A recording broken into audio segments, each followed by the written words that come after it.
In this nugget, we take a look at the denial of service or DOS attack, which can also be a distributed denial of service attack or DDoS.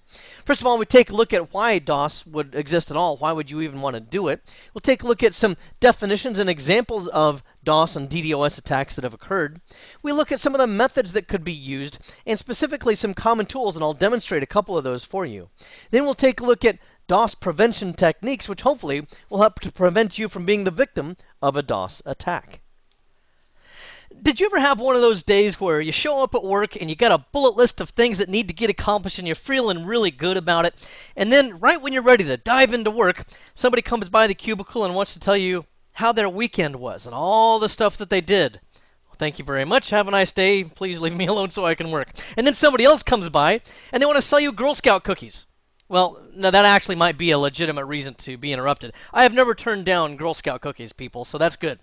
But then someone else comes by and says, hey, you know what? We got a meeting you need to be in. It should only take a couple of hours. So then you have to go to this meeting. And then you find yourself doing so many miscellaneous things throughout the day that by the time the end of the day comes around, you realize, you know what? You probably only finished 15 minutes worth of work. Well, that's kind of how a denial of service is. It keeps a server so busy handling miscellaneous and unimportant and even divergent kind of tasks that it can't perform the legitimate service for which it was created.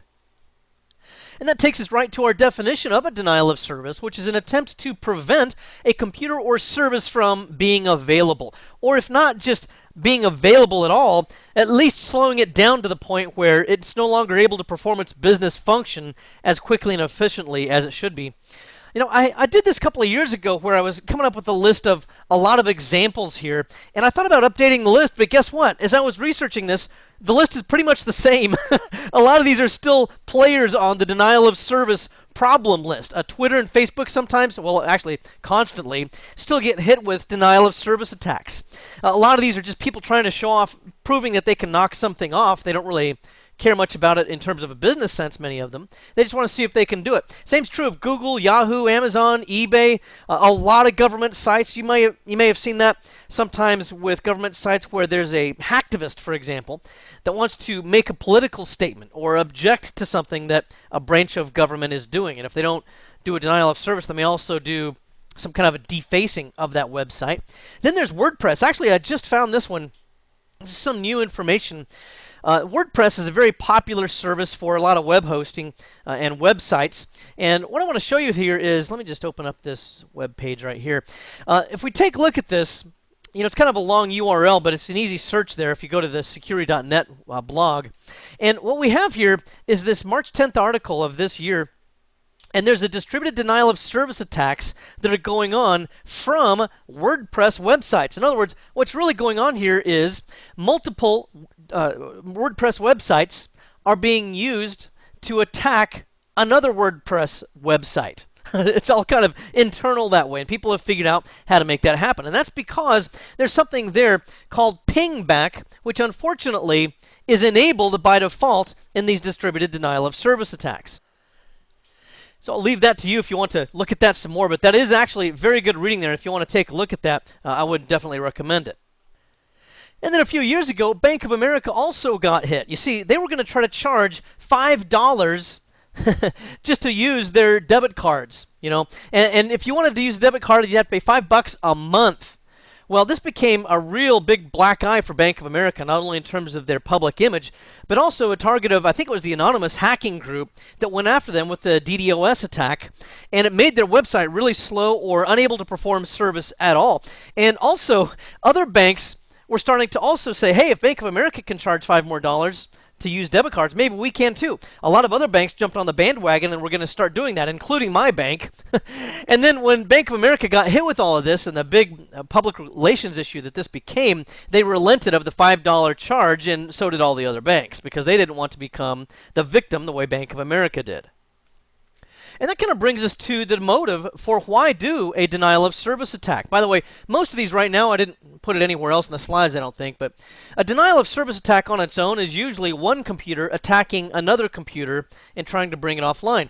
A distributed denial of service attack, or a DDoS, is where you'll usually use some zombies or a botnet of some type, where you might have thousands of computers under your control, and you launch an attack from thousands of machines at once, all onto a victim target, and that's a distributed denial of service attack. Could be dozens, hundreds, thousands, whatever.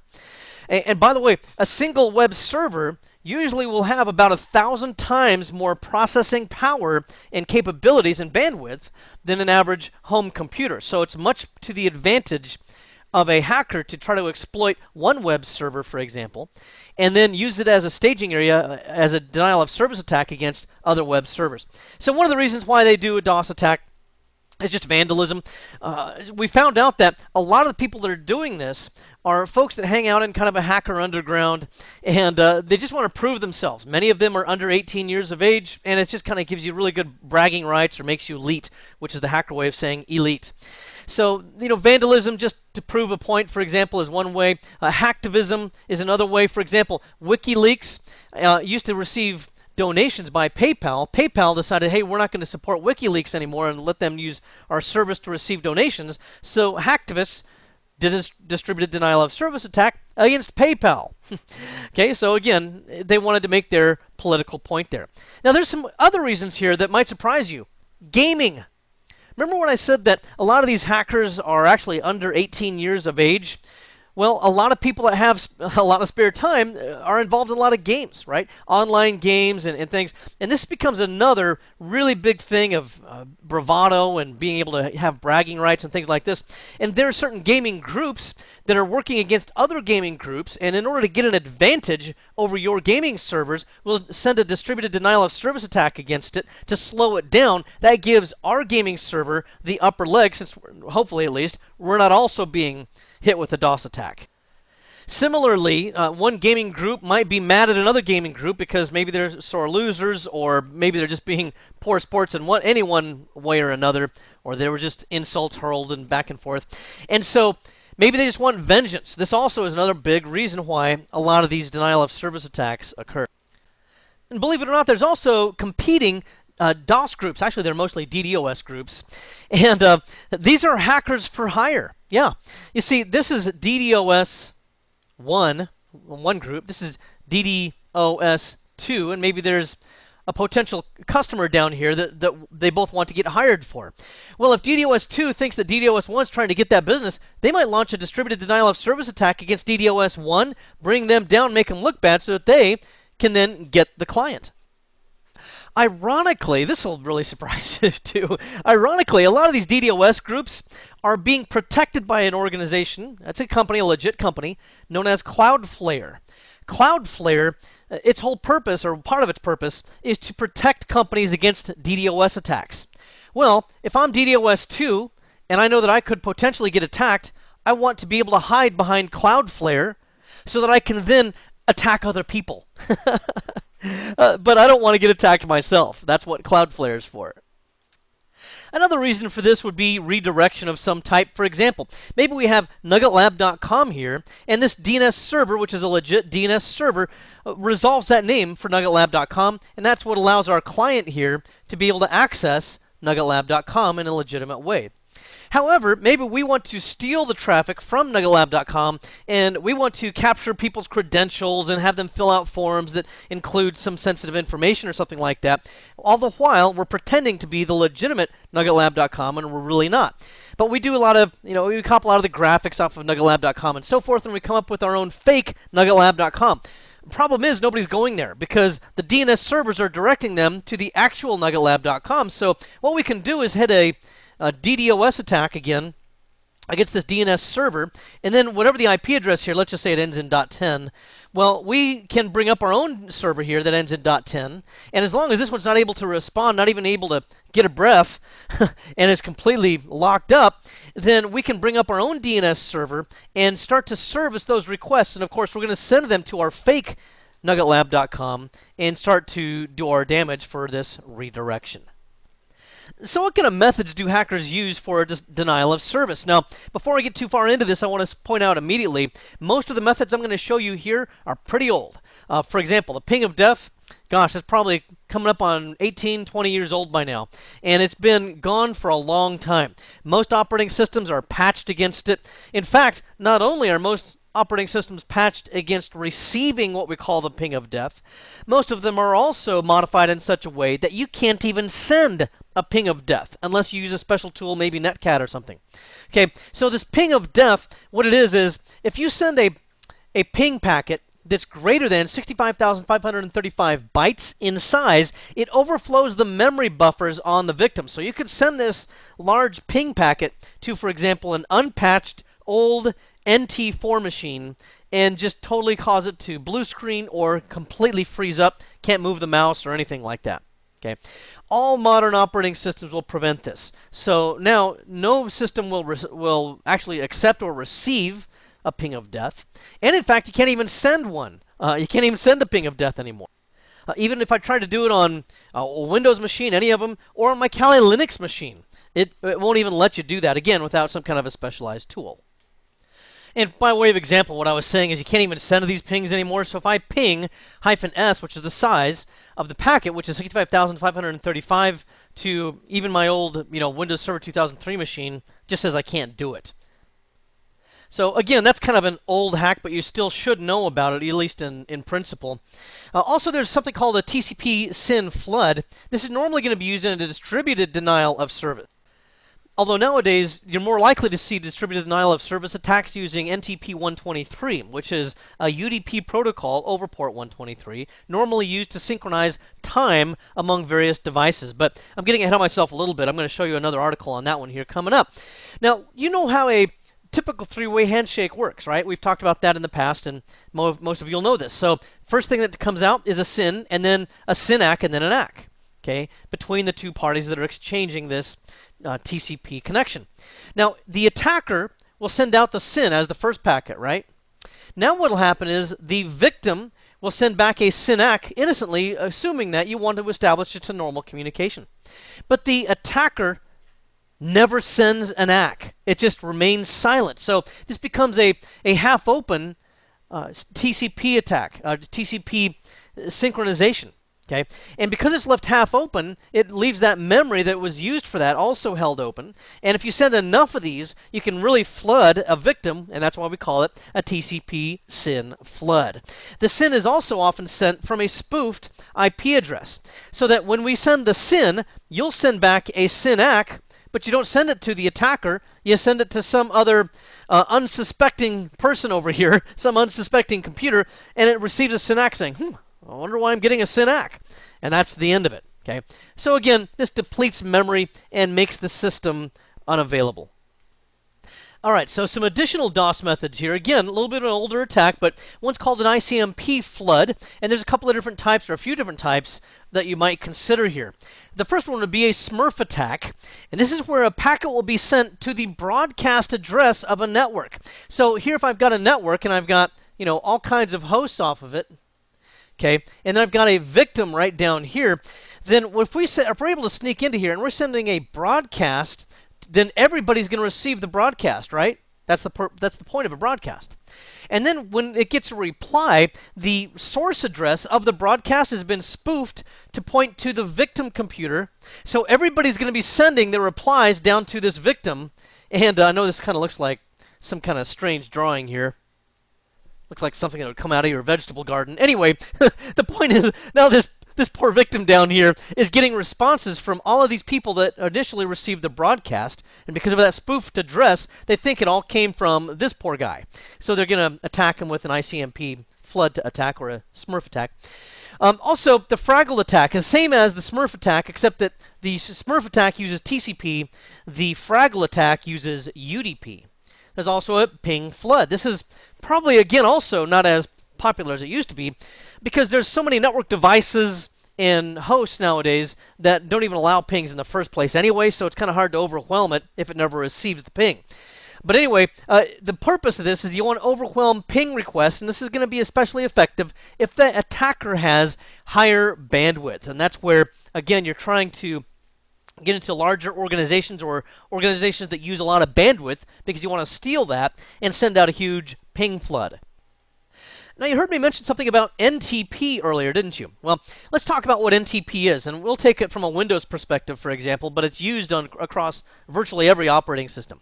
So in a Windows environment, for example, I've got a a primary domain controller at the root of my forest, if you're familiar with Active Directory, that would mean that it's probably the first domain controller that's created in an Active Directory domain. Now, there may be an NTP server out here. In fact, there is. And there's a number of them out there. There's probably hundreds or more of these out there, such as some from the Navy that are NIST, NIST. There's several from Microsoft and so on. But they're synchronized with atomic clocks. And so the clock is very accurate on these, to within, who knows what the accuracy is. Probably like a millionth of a second or something. I don't know. Anyway, so the PDC wants to make sure that it has the correct time. So it receives its time from this NTP server up here. And then the PDC emulator here will send it down to other domain controllers, and it'll send it to other child domains and so on down the tree until everybody has propagated the proper time. That's what NTP is supposed to be used for. And it uses a UDP protocol over port 123. Okay. However, nefarious parties out there that are really good at DDoS have figured out a way to use NTP amplification to be able to boot systems offline. And the Krebs on Security website has both got a good article on NTP amplification and has also been the victim of NTP amplification. Let me show you his website here just real quick. If we take a look at oh, that's not it. Folks, pretend you didn't see that. That's a little embarrassing. I don't want that to get loose on the internet or something like that. Anyway, here's his website, and this is an article that he has from February of 2014, and this article talks about these DDoS attacks using NTP amplification. Guess what? Look at that. They're getting up to 400 gigabit per second DDoS attacks. That's a withering amount of traffic. I don't know how any system could stand up against that. And he goes on to say here that he's actually been the victim of some of these attacks as well, because a lot of hackers don't like some of the stuff that he said, and there's kind of been a target painted on his back, so to speak, or at least on his website. And hopefully he gets some peace eventually through all of this. But again, I strongly recommend that you take a look at that. There's also this booter shells item. Remember how we would very often compromise a machine? We might use Metasploit or Armitage or something like that and gain access to it. And then what would we do? We'd usually leave ourselves some kind of a backdoor, right? We might put in a reverse listener. We might upload Netcat, put it in as a listener as well. And then, of course, we could do things such as copy files and other kind of malware down to that victim computer at some point in the future. Well, nowadays what they're doing is they're able to also compromise websites. And why would they want to do that? Well, because if you think about an actual productive website, it's going to have a huge amount of bandwidth. It's got more processing power than an average home computer, but about 1,000 times more processing power and so on, more memory, all that sort of thing. And so if we take a look at another great article from, again, the same guy here, Krebs, then he has an August of 2012 article here that actually discusses this somewhat. Now, he refers to a couple of websites here that have been taken offline since then. A lot of these hackers' websites are just here today and gone tomorrow. But you can actually purchase time, and if you Google for this kind of thing, you can find it. You can actually use PayPal to pay $15, which gives you about 5 hours of denial of service attack time against a victim of your choice. And here's kind of a sample of the configuration page that you can use there. So isn't that kind of fun? Anyway, what I was talking about here, these booter shells, instead of leaving Netcat behind and stuff, and I'm sure they leave that behind as well, they also leave behind a shell or a backdoor that is a booter shell that allows them to, at any time, flip the switch on that website and using it as a launch pad as a denial of service attack against some other victim. And they call them booter shells because this whole thing where you can do a DDoS for hire, that's called a booter service. Now, just by way of example, here's a couple of booter sites. This one's called top10booters.com. I don't know if this will be there by the time you hear this recording. They do have a tendency to shift around a lot and change their domains. But here's some service that it provides, and you can see that it's an anonymous booter. Boy, wouldn't that be convenient if you're trying to bring down one of your adversaries. It performs DDoS services, and you can use it against Minecraft, Xbox, PC game servers. Yep, remember I said earlier, this is very often used against competing gamers. And of course, it's used for personal stress testing. I think it's actually stress testing your opponent more than it is you. Anyway, this is just an example of that type of thing. And again, you can pay for this particular service. And then there's this one, ragebooter.net, just another example of this that you could potentially use against your competitors or your adversaries. By the way, I want to assure you that I've never used any of these against my own adversaries. I would never do such a thing. Let's take a look at some common DOS and DDoS tools. There's dozens of these out there. If you just Google for them, you'll find a whole bunch of them. You don't need to know exactly everything about all of these tools, but I put the ones on the whiteboard that I think might be of particular interest to you, if you know what I'm saying. All right. One of those is Trinity. That's just one tool that you could use. Here's another one called Are You Dead Yet? Or Rudy is what we call this one. This one's kind of interesting. It works with websites that do post requests or that require post requests. Now, what's that about? Well, normally when you open up maybe just kind of a web page that you're just viewing, it's going to be mostly GET requests, right? So you want to get the graphical elements, the text, all the elements that are on the page. This one, however, would be where you post information, like sending in form information. So if there's form field entry, logins that are included in the actual web page itself, then that sort of thing would be where you could enter information in. And Are You Dead Yet? Or Rudy, it kind of exploits that field entry. There's also one called Tribe. Here's another one called Slow Loris. This one's interesting. It's a Perl script, and it kind of works like a SYN flood, where it leaves these half-open requests going on, only it does it with HTTP instead. Slow Loris works really great against some different kinds of websites, such as what am I thinking of? Apache, that's it. Apache websites. Other ones it doesn't work well against. So surprisingly, for example, it doesn't seem to work very well against IIS 6 or 7. Also, there's Low Orbit Ion Cannon, or LOIC. This is a great tool, and it's kind of a lot of fun to use. This one's has been used by the Anonymous Hacking Group, and it's also very useful in IRC. Let me show you an example of how that can be used. So here, by example, we have an attacker on what looks like his 1996 looking laptop over here, and then there's this 1980s looking PC over here, the victim. Now, this is probably going to be some kind of a website. Okay, that's very often the victims of these attacks, or maybe it's a gaming server, something like that, right? So the attacker on his little laptop is probably not going to be too successful, at least, attacking an actual large victim, like some kind of a website that might be doing e-commerce and have actually hundreds or even thousands of physical servers or virtual servers that are providing up this web service, right? So it's unlikely that my little laptop will get the job done, because this is really probably clustered into a whole bunch of web servers. However, if I can recruit a bunch of zombies, I might be able to do that, and we can even recruit them through Internet Relay Chat, and I can even schedule this. So I can say at 2 o'clock p.m., 2 o'clock p.m., which is the peak time of business for this company over here, for example, we would say we'll trigger this attack, and then all of these zombies would attack at the same time for a predetermined length of time, such as maybe 5 minutes, 15 minutes, or hours, or indefinitely if we want to. Let me just show you as well, by way of example, this is just a website that I went to where it has some screenshots of one of these types of tools that, again, does control this over IRC, and you can just see some of the management tools that it has here. Look at all these zombies in this botnet list down here, quite a few of them. I think this supports up to 20,000 botnets, by the way, or 20,000 zombies. So this is just an example of how you can get even software that you can pay for to manage all of this at once. So anyway, returning here to our Low Orbit Ion Cannon. Remember, it's used by Anonymous. I just kind of illustrated the IRC thing. You can use it for DOS or DDoS. But one thing to keep in mind is it does not hide your IP address. So if you're a suicide hacker, well, that's fine. However, if you really don't want to get caught, what are you going to do now? Well, this is, again, one of those things where you're going to compromise some other computer, and you'll launch attack from that computer so that the attention doesn't come to you. Now let's go ahead and see the Low Orbit Ion Cannon in action. Alright, I'm about to show you the Low Orbit Ion Cannon, but first let's take a look at a web server itself. This is just the default website for Server 2003, and you can see it's already started. I could stop it or I could pause it, by implication, meaning that it is indeed started. And here is the localhost website. So this means that it's just showing me the default web page, and indeed that is evidence that it is currently running.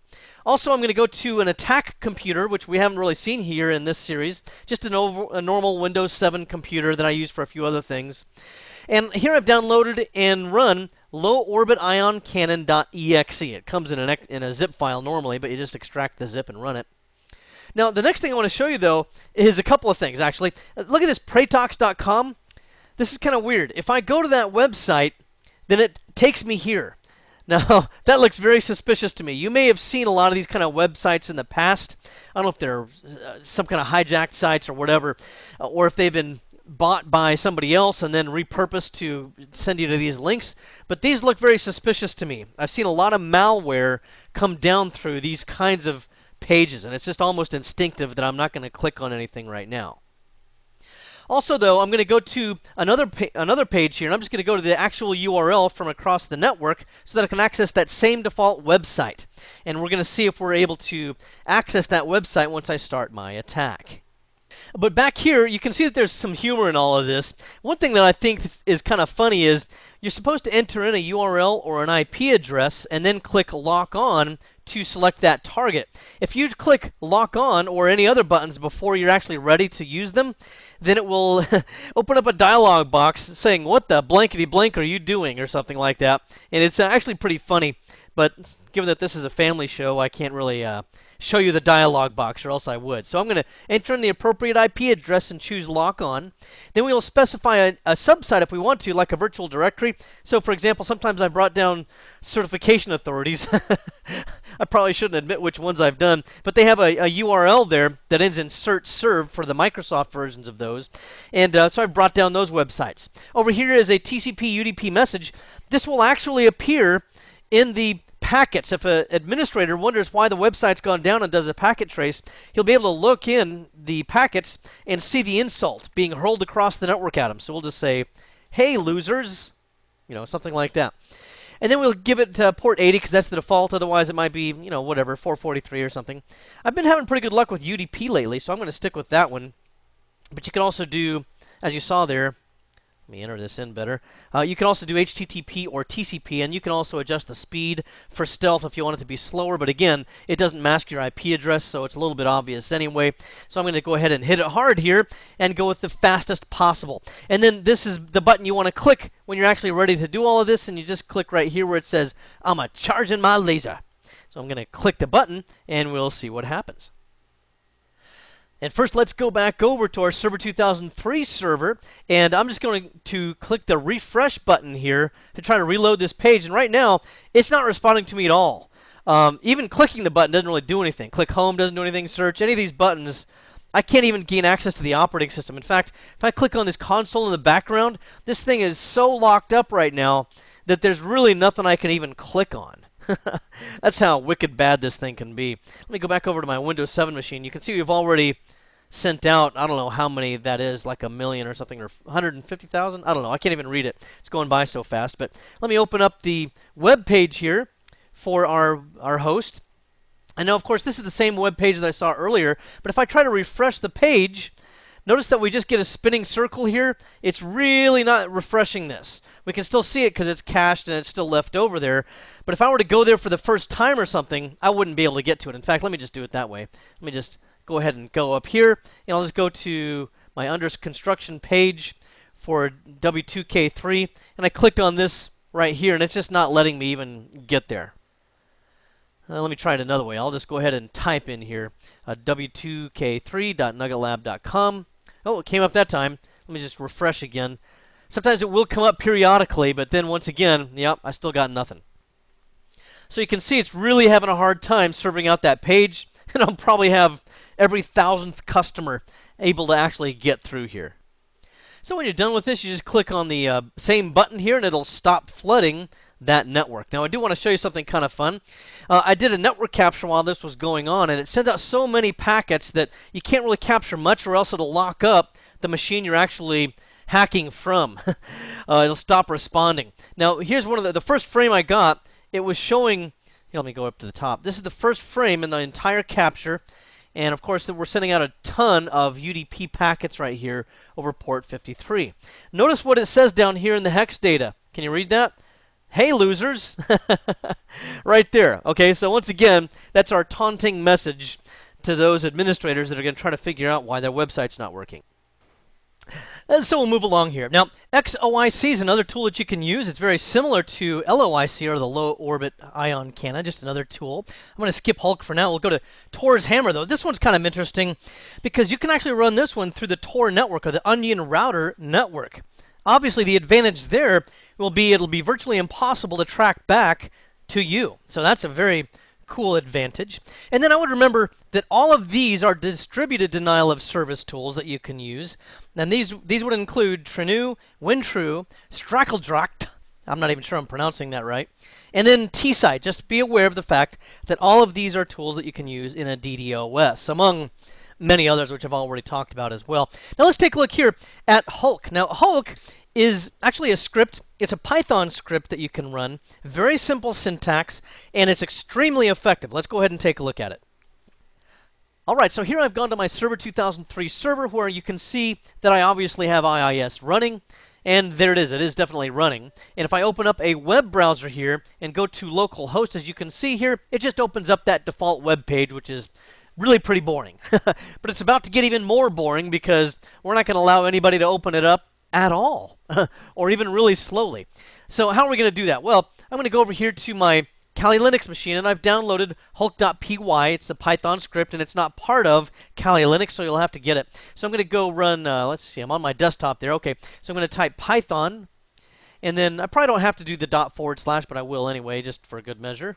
Hulk.py, and then the HTTP address of w2k3.nuggetlab.com, which is what that should resolve to, which is where the website was that I just showed you and where the web server is. Now, to confirm that, I can actually even access this from here. I'm going to right-click here and choose Open Link. We can see that even here on my Kali Linux machine, yeah, I can get it. I can refresh the screen. It's still refreshing. It looks fine. So we'll just minimize that now. And now let's go ahead and start running this. Okay, so how do I actually get it running? I just pressed Enter, which you see I already did here, and the attack has already started. Let's go back over to our Server 2003 machine. I'll tell you right now, I probably can't even open up the browser now. It really locks up not just IIS, but once you start hitting this server with Hulk, you really can't do much of anything. I can't click on the Start menu, can't minimize this. I pretty much just have nothing going on here right now. And also, if I go over here to my attacking computer and open up the browser, remember we were able to open that before? Well, I wonder if I can refresh this. Hit the refresh button. I'm just getting I see now it's just telling you can't even find anything over there.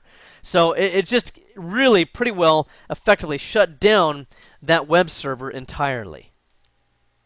Let's look here at DOS prevention techniques such as throttling, which could be an edge technology or edge device that only allows a certain amount of traffic through.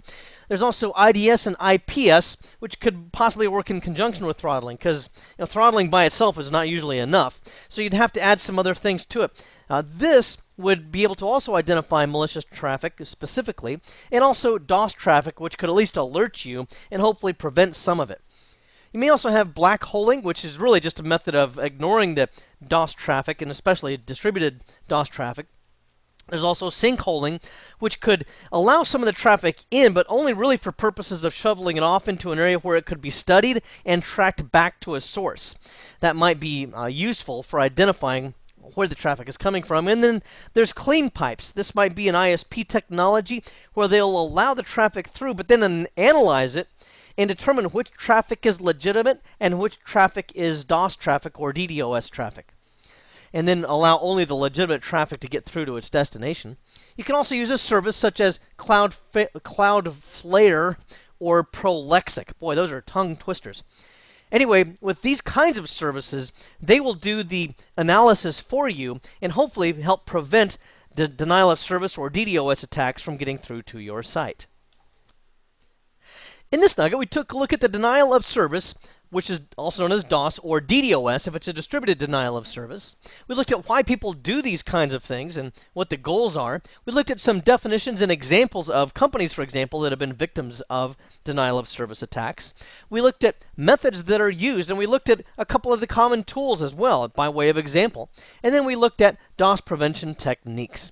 Well, I hope this has been informative for you, and I'd like to thank you for viewing.